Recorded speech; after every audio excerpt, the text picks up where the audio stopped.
Howdy folks, and welcome to Risky Business. So we are getting close to finishing the bench. We will be sanding down all the wood and staining it today. So first up, just gonna wash down all the wood and make sure get all the dirt and all the nasty stuff off before sanding it.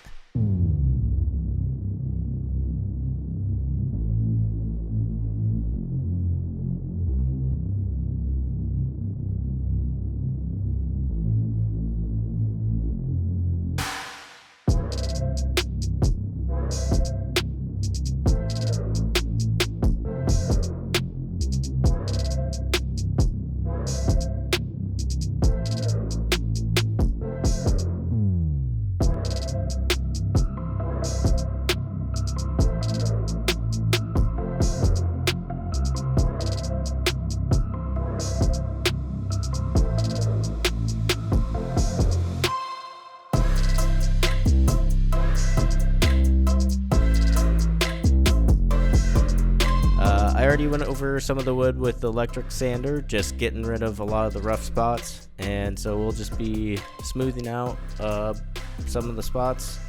There was some stickers on there that left some residue, so I'm also trying to get all that out, but just really cleaning up the wood to make it look nice. I'll be starting with a 100 grit sand sponge thing and then work my way up to 120 grit. I think these are normally just used for drywall, but it should work fine for what I'm doing.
And here's my dog Rocco coming to say hi.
If you're ever staining wood, it's a good idea to just use plastic gloves because it will stain your hands.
thank you for watching. I will be trying to post every Friday, so please like and subscribe if you like my videos, and hopefully we get the bench done in the next video. Thank you.